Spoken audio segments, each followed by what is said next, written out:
శ్రీకృష్ణాయ నమః. ఉద్ధవుడు మానవ కళ్యాణము కొరకు, చిత్తశుద్ధి కొరకు సనాతనమైన వర్ణ ఆశ్రమ ధర్మములను పూర్వకల్పములో వివరించిన విధముగా వివరించమని శ్రీకృష్ణుని కోరగా, శ్రీకృష్ణుడు 4 వర్ణముల వారి సామాన్య విశేష ధర్మములు, ఆచరించకూడని నిషిద్ధములు, మరలా వాటిలో వర్ణముల తారతమ్యములతో వచ్చు సాధనా విశేషములను, అదే విధముగా ఆశ్రమములలో బ్రహ్మచారి గృహస్థు ఆశ్రమ ధర్మములు వివరించిన పిమ్మట, వనం వివిక్షు పుత్రేషు భార్యాం యస్య సహైవ వా వన ఏవ వసేత్ శాంతః తృతీయం భాగం ఆయుషః కందమూలఫలైః వన్యైః మేధ్యైః వృత్తిం ప్రకల్పయేత్ వసీతవల్కలం వాసస్తృణపర్ణాజినాని వా. ఉద్ధవ, వానప్రస్థ ఆశ్రమమున ప్రవేశింపగోరు వ్యక్తి భార్యను పుత్రుల రక్షణలో గాని లేదా వెంటబెట్టుకుని గాని శాంతచిత్తుడై తన జీవితములోని 3వ భాగమును గడపవలెను. వనజాతములు పవిత్రములు అగు కందమూల ఫలముల ద్వారా జీవితమును గడుపుకొనవలెను. జింక చర్మమును గాని, నార చిర్రలను గాని, తృణమును గాని, పత్రములను గాని ధరింపవలెను. కేశ రోమ ఖష్మ శృమలాని విభ్రూయాద్దతః న ధావేదప్సు మజ్జేత త్రికాలం స్థండిలేశయః గ్రీష్మే తప్యేత పంచాగ్నిం వర్ష ఆశ్వాసాః ఆషాఢ్యలే ఆకంఠమగ్నః శిశిరే ఏవం వృత్తః తపశ్చరేత్. కేశములను, రోమములను, నఖములను, మీసములను, శరీర మలమును తొలగింపరాదు. దంతధావనము చేయరాదు. 3 వేళలా స్నానము చేయవలెను. భూమిపై పరుండవలెను. గ్రీష్మకాలమున అనగా వేసవి కాలంలో పంచాగ్ని మధ్యలోను, వర్షాకాలమునందు బహిరంగ ప్రదేశమందును, శీతాకాలమున జలములో కంఠం వరకు ఉండి తపస్సును చేయవలెను.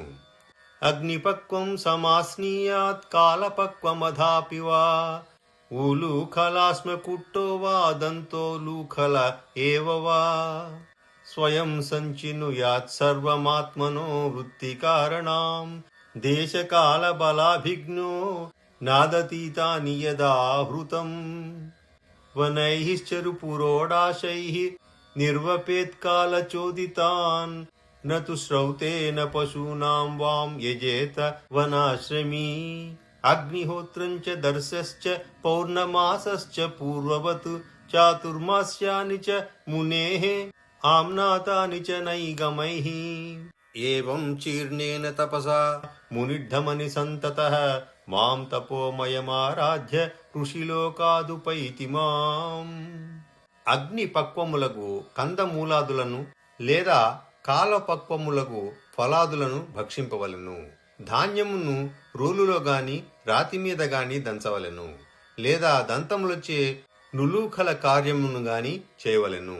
దేశ కాల బలముల నెరింగి తదనుసారముగా తన జీవికకు సామాన్యముగా ఉపయోగపడు సర్వ వస్తువులను స్వయముగా సంపాదించుకొనవలెను.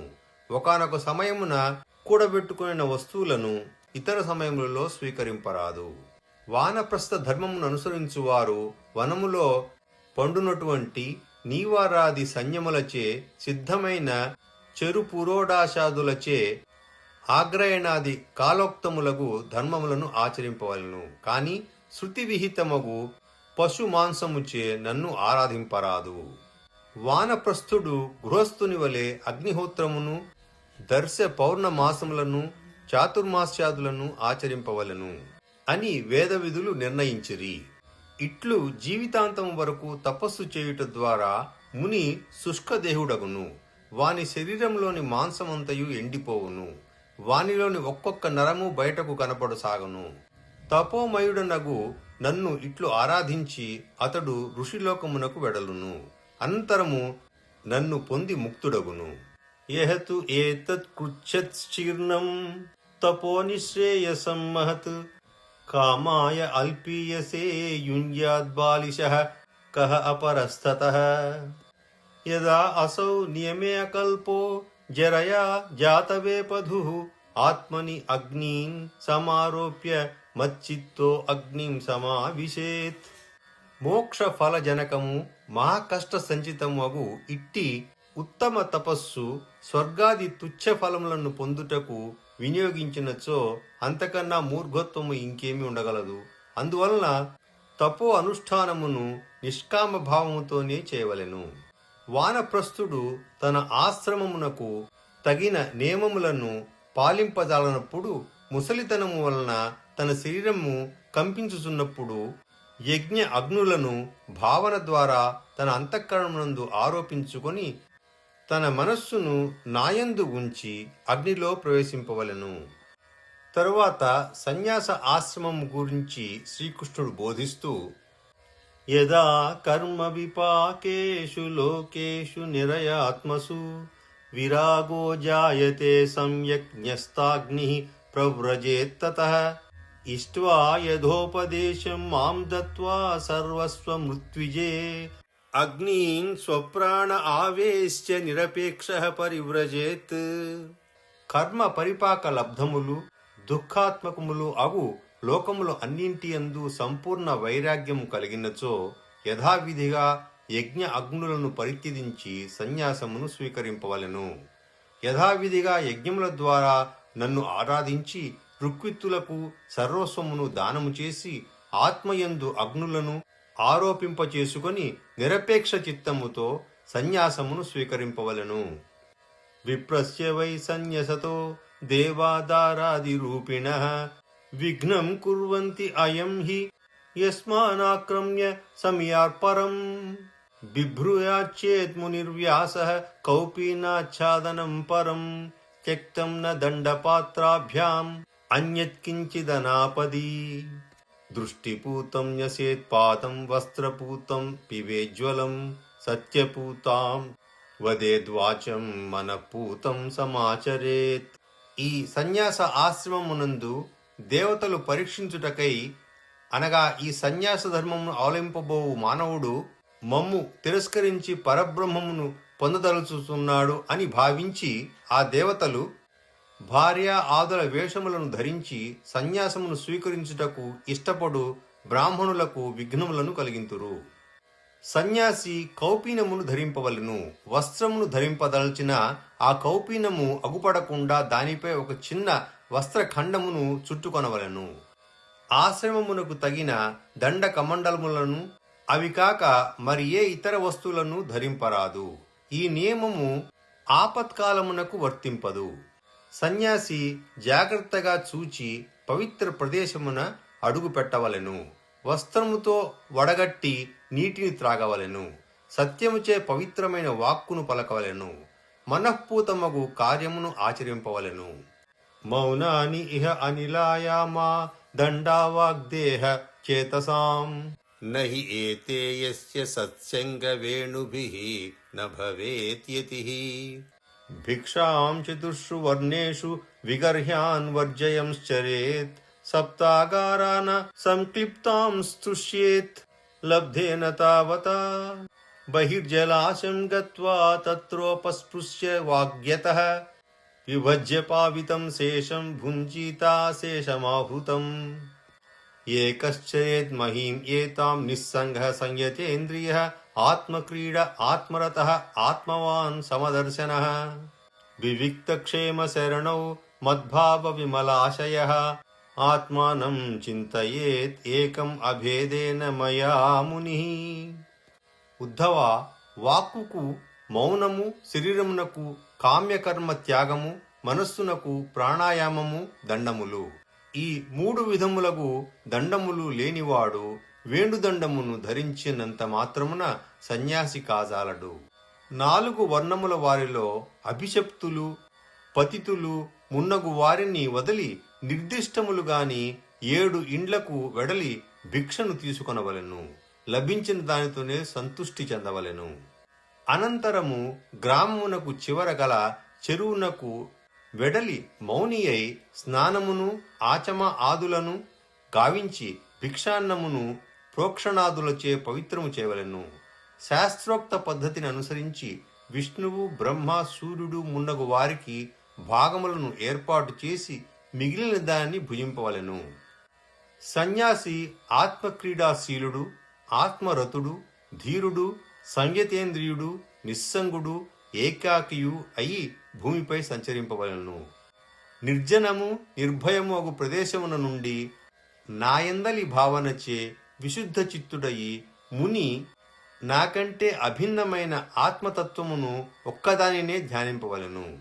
అన్వీక్షేతాత్మనో బంధం మోక్షం చ జ్ఞాననిష్ఠయా బంధ ఇంద్రియ విక్షేపో మోక్ష ఏషాం చ సంయమః తస్మాత్ నియమ్య షడ్వర్గం మద్భావేన చరేర్మునిః విరక్తః క్షుద్రకామేభ్యః లబ్ధ్వా ఆత్మని సుఖం మహత్ పురగ్రామవ్రజాన్ సార్ధాన్ భిక్షార్థం ప్రవిశంశ్చరేత్ పుణ్యదేశ సరిచ్చైలవనాశ్రమవతీం మహీం వానప్రస్థ ఆశ్రమపద్వేష్వభీక్ష్ణం భైక్ష్యమాచరేత్ సంసిద్ధ్యతి ఆశ్వసమ్మోహః శుద్ధసత్వః శిలాంధసా. ముని జ్ఞాననిష్ఠచే తన బంధ మోక్ష విషయముల గూర్చి ఆలోచింపవలెను. ఇంద్రియ చాంచల్యమే బంధనము. వానిని నిగ్రహించి నాయందు మనస్సు నుంచుటయే మోక్షము. అందువలన సన్యాసి కామక్రోధాదులను వదలి క్షుద్రములకు విషయ సుఖముల నుండి విరక్తుడయి ఆత్మలో చిదానందమును అనుభవించుచు అంతటా నా భావన కలిగి సంచరింపవలెను. పవిత్రమైన దేశములు, నదులు, పర్వతములు, వర్ణ ఆశ్రమములు గల భూమిపై సంచరించుచు భిక్షకై నగరములలోనికి, గ్రామములలోనికి, గోష్ఠములలోనికి యాత్రికుల కడకు వెడలవలెను. వానప్రస్థుల ఆశ్రమముల నుండియే ఎక్కువగా భిక్షను స్వీకరింపవలయను. శిలావృత్తి వలన లభించిన అన్నము తినుటచే చిత్తము శుద్ధమగును, మోహరహితమగును. దానివలన వెంటనే మోక్షము లభించును.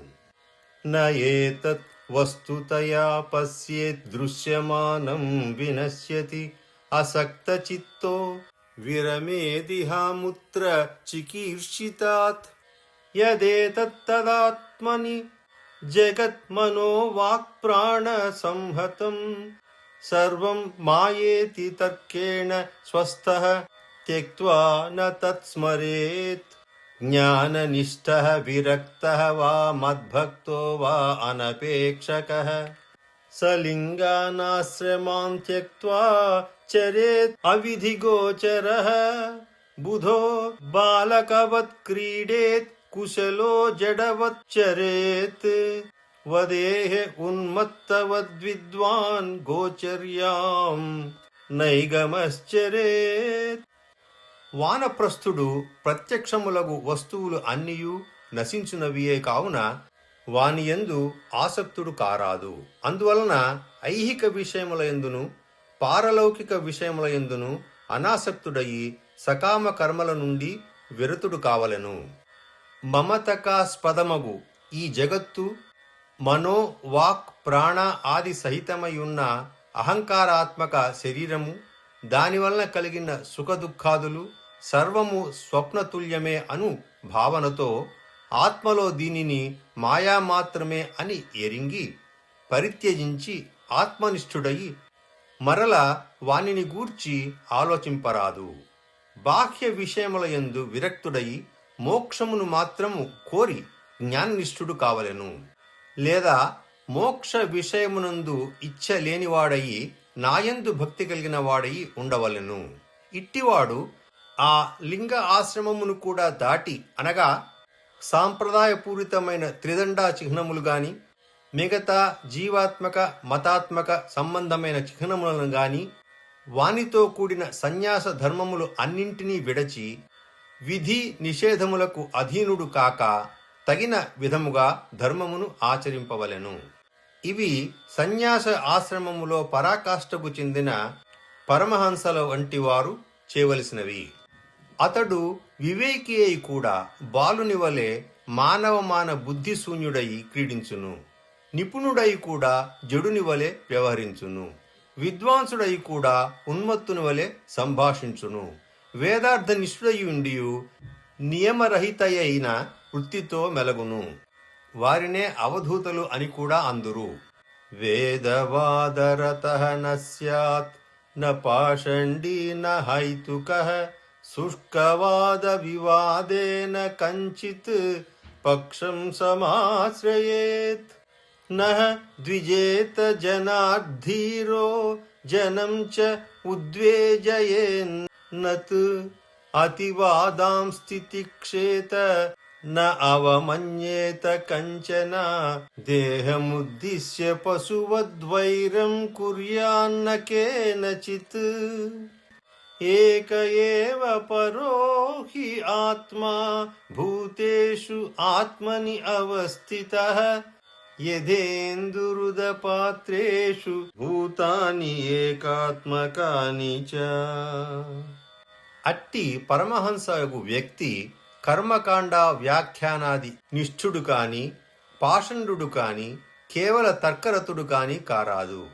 నిష్ప్రయోజనములకు వాద వివాదములను చేయరాదు. వాటిల్లో ఏ ఒక్క పక్షమును అవలంబింపరాదు. సన్యాసి ధీరుడయి ఎవరి వలన కలత చెందరాదు. తాను ఎవరిని కలత పెట్టరాదు. తనను ఎవరైనా దూషించిన సంతోషముతో సహింపవలెను. తను ఎవ్వరిని అవమానింపరాదు. అతడు ఈ శరీరమునకయి ఎవరితోనూ విరోధము పెట్టుకొనరాదు.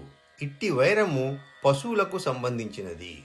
ఇక్కడ పశువులు అనగా నిర్దిష్టమైన పరమహంస గతికి చెందని అటువంటి సన్యాసులు కాని మిగతా వారు అని అర్థము.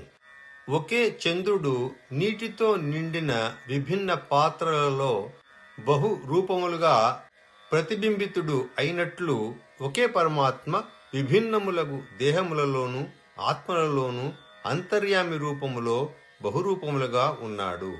ఈ దేహములన్నీయు ఒకే ఆత్మతో కూడి ఉన్నవి. అలబ్ధ్వాన విషీదేత కాలే కాలే అశనం క్వచిత్ లబ్ధ్వాన హృష్యే ధృతిమానుభయం దైవతంత్రితం.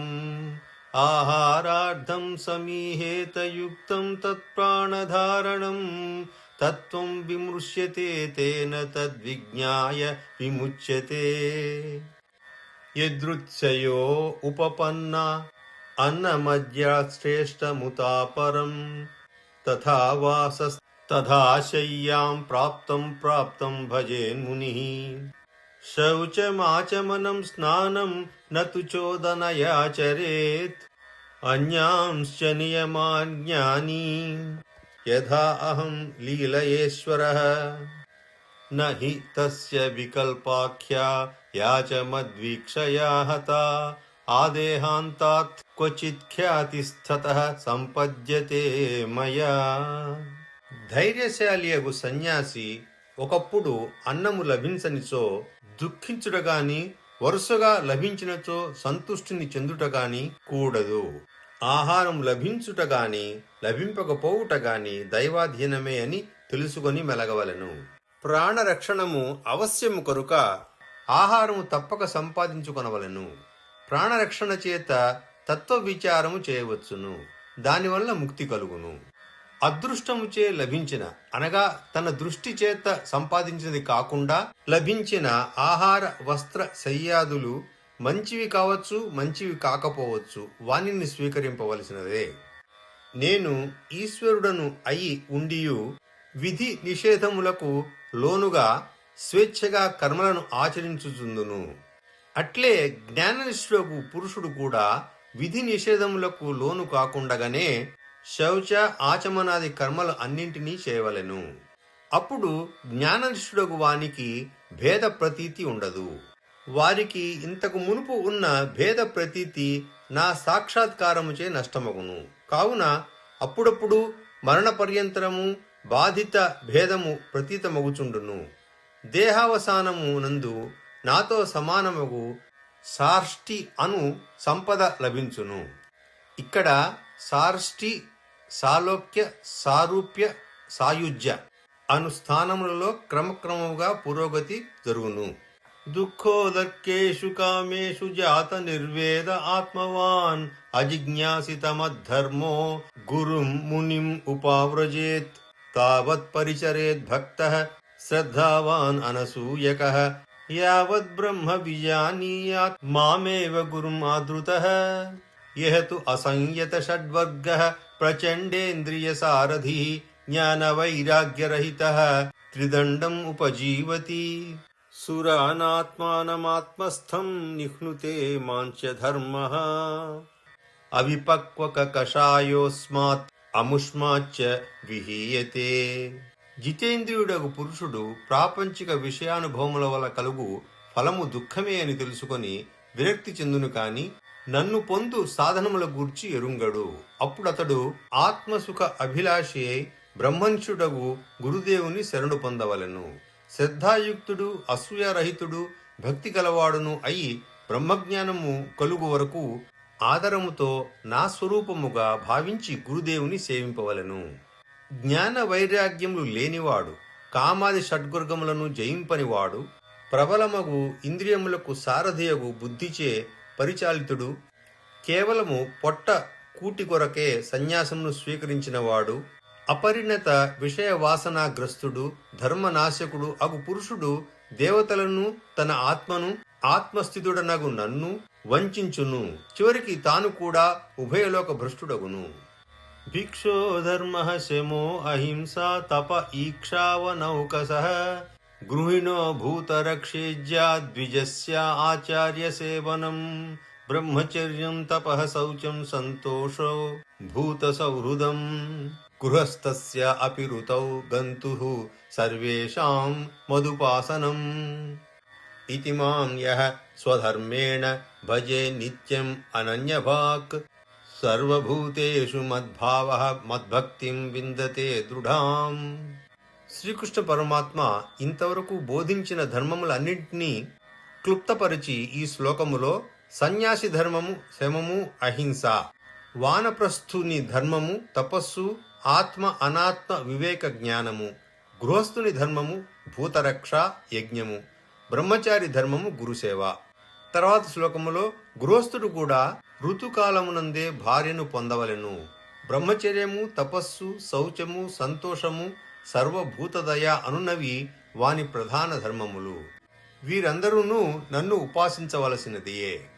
ఈ విధముగా అనన్య భావముతో తన వర్ణాశ్రమ ధర్మములను అనుసరించి నా సేవలో నిమగ్నుడై ఉన్నవాడు సర్వ ప్రాణులలో నేనే అంతర్యామి రూపముతో ఉన్నానని తలంచువాడు నాయందు దృఢభక్తి కలిగినవాడు అగును.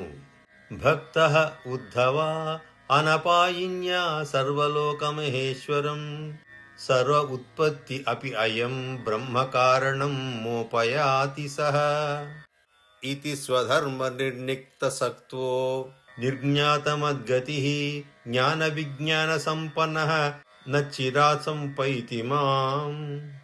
వర్ణ ఆశ్రమవతాం ధర్మ ఏష ఆచార లక్షణః స ఏవ మద్భక్తియుతో నిశ్రేయసకరః పరః.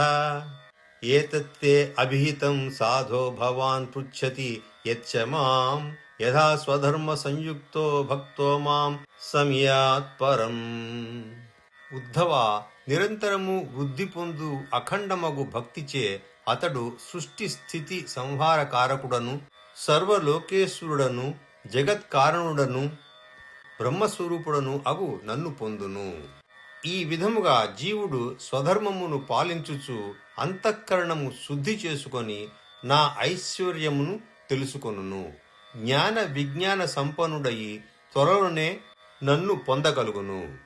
నేను నీకు ఈ వర్ణ ఆశ్రముల వారు అవలంబించు ఆచార లక్షణ ధర్మమును వివరించి తిని నాయందు భక్తి కలిగి ఉన్నచో ఈ ధర్మము పరమమగు ముక్తిని ఇచ్చునట్టిది అగును. ఉద్ధవ, నీవు నన్నడిగిన దానికి తగినట్లుగా స్వధర్మమును పాలించు భక్తుడు పరమాత్మ రూపుడగు నన్ను ఎట్లు పొందునో అను విషయమును నీకు వివరించి చెప్పి తిని. ఇక్కడికి ఏకాదశ స్కందములోని 18వ అధ్యాయము సమాప్తము. నమస్కారం.